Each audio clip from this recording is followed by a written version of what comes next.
I noticed that there aren't a lot of videos on YouTube about the Ampex AG-440C in this case. One thing that I love about this deck is its modular design. For starters, everything is rack mountable, so this can be removed from its case. All these modules can be removed from the case and put into a rack unit and become much more portable. This is what they call the roll-around cart, which is very convenient because one can sit and edit or just simply operate the tape machine. Another cool feature about it is how easily one can get at the cabling under the surface here. Even the tape deck itself can be configured to be multiple different units. Right now I have a 1/2-inch 4-track head block on here and 4 sets of electronics, but if I wanted I could easily change this by removing 2 screws. I could turn this into a 3-track or a 1/2-inch stereo. I could turn it into 4-track 1/4-inch or 2-track 1/4-inch, and just for demonstration purposes I'm going to set up one of my recent sessions here, going for kind of a retro sound. Always let the tapes play to the end and not rewind them once you're done, which ensures an even pack, even tension across the reel, and it also reduces the obvious signs of print through on the tape. So I'm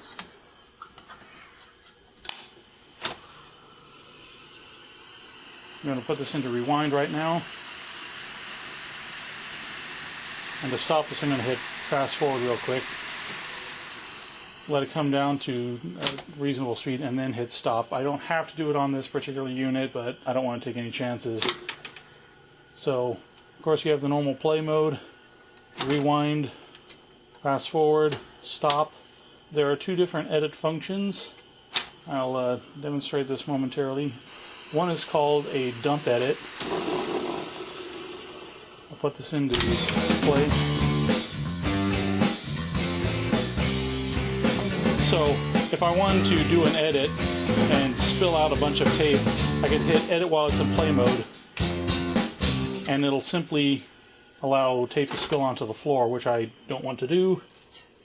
The other edit method, simply push edit while it's in stop, and it releases the brakes, so one can rock this by hand.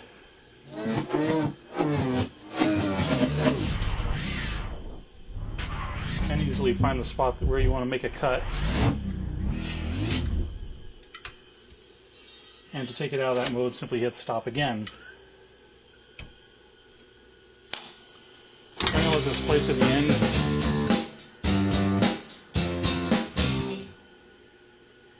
Right, there's the end of my song. Safe means it's unable to record. If I wanted to allow it to record, I would put it into ready. This is coming off the reproduction heads, so I want to change that to sync on every track except for the one that I actually want to record. I'm going to set that to input. I'm just going to hold down record and hit play, and now it's recording whatever is going through this particular track right now. Alright, that's good enough. Now to listen to that, I'm going to come back and put it on repro just to see what I have. Okay, sync of course allows me to monitor off of the record head while recording so that I can hear everything in sync. Since the reproduction head is on this side, there's a little bit of a gap between the two.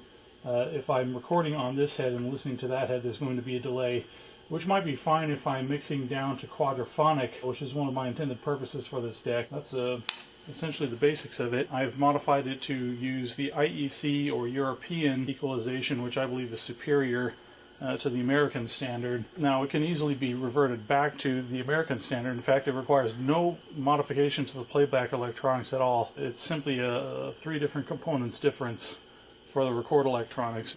Let me point out something else here. This comes stock out of the factory, able to record at 7.5 inches per second or 15 inches per second. I've modified it so that the low speed is 15 inches per second, and when I switch it to high speed it's 30 inches per second. You can see here that these electronics are modular, so I can easily pull out one of the cards to work on it